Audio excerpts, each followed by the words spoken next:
they had to save me from myself, Mm. Charles.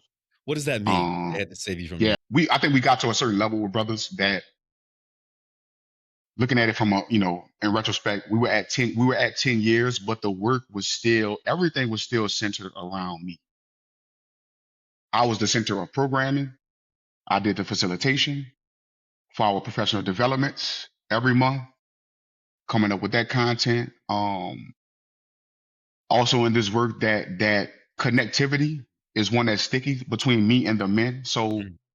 I'm being a mentor, I'm being a big brother, I'm doing a facilitation, creating the content for the facilitation shows. I'm the figurehead, so I'm doing the fundraising, the traveling. I'm All of driving the things. marketing and branding. And we just weren't getting to a point to where the machine could run without Larry.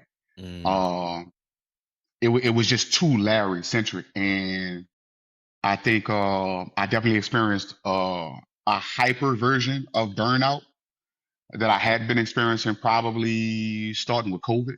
Mm. But I didn't know it. And what I mean by saying that, they had to save me from myself is that like I wouldn't have never stopped. Even with the health issues, with funding slowing down majorly after McKinsey, the landscape changing, the socio-political landscape changing, and just looking at my own personal situation and making a decision for Larry, it was time for me to step away and get a breather, man. I was beat down mentally, emotionally, spiritually, physically.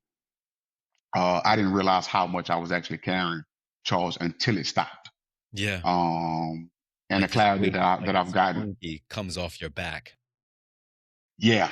And it was just time. I just think it ran its course. We had our success, but I think it was time for me to make a decision for myself, which is one that was hard to do, because everything else had been about the team and growing the organization and scaling and replicating and how do we find more funding and The I was stresses tapped of out. yeah, the stresses of nonprofit leadership.